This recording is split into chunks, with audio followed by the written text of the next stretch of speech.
ভাইরে ভাই দেখেন আলুর কি অবস্থা। আজকে আলুর গাঁটি করব, সেজন্য আলুগুলো বের করে নিছি। কালকে তো অর্ধেক আলু পচিয়ে ফেলাইছি, আজকে আবার বের করছি যে আলুর গাঁটি করবো। আলু বের করে দেখি আমার মাথাটাই নষ্ট। দেখা এতগুলো আলু নষ্ট কীভাবে যে হয়ে গেলো আমি বুঝতেই পারি না। 10 কেজি আলু কিনে রাখছিলাম ঘরে, যে বারবার কিনা লাগবে না, এই জন্য বেশি করে কিনে রাখছি। কিন্তু আজকে আলু বের করে দেখি এই অবস্থাতে কাইটা গুটা যা পারছি সেগুলোই নিয়ে এই যে সিদ্ধ করে নিছি।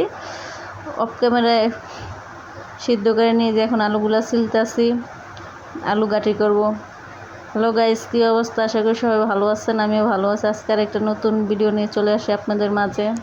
প্রথমেই তো দেখেছি ভিডিওর মাঝে যে আলুর কী অবস্থা হয়েছে। কাইটা কুটে যেগুলো পারছি সেগুলোই নিয়েছি, আর সবগুলো আলু ফালিয়ে দিচ্ছি। কালকে তার থেকে বেশি ফালাইছি, আজকে সবগুলো ফালাইছি।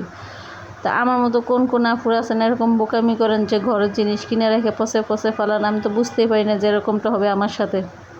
তা আমি তো বোকামি করছি, আপনারা আমার মতো কেউ বোকামি করেন না। তো দেন আলুগুলো ভালো করে সিলা নিয়ে এখন চুলাটা করার উপরে বসে দিছি।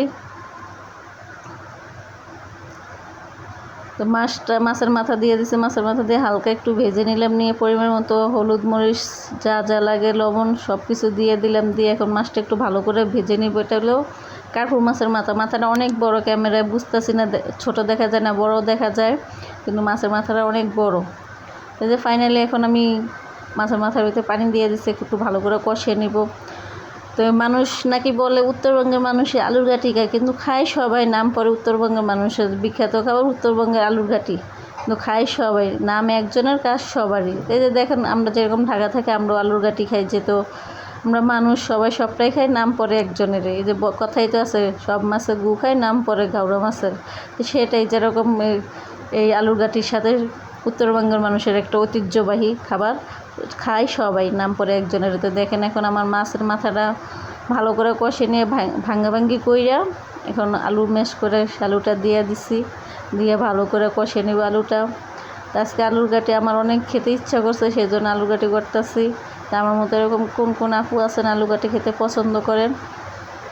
আমি তো সব খাবারই পছন্দ করি কম বেশি, যেহেতু আল্লাহর নিয়ামত, সব কিছুর জন্য সব কিছুরই একটু একটু খেয়ে নিয়ামত শুকরিয়া আদায় করতে হবে।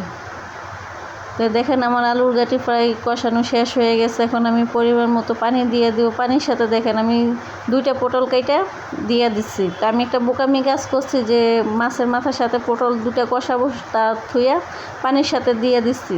তা আমার মুখে এরকম বোকামি কেউ করেন না।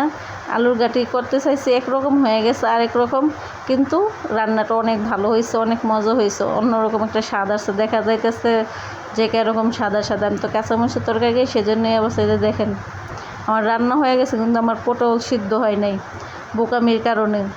তো এই যে ফাইনালি রান্না শেষ হয়ে যাইতেছে। এখন আমি জিরার গুঁড়া দিয়ে দিছি, আমার তরকারিটা পরে রান্না শেষ হয়ে গেছে। আমার মতো কোন কোন আপু আছেন এরকম বোকামি কাজ করেন, অবশ্যই আমাকে জানাবেন। একটু লবণ দেখে নিলাম কীরকম। তো আজকে এই পর্যন্তই, আল্লাহ হাফেজ।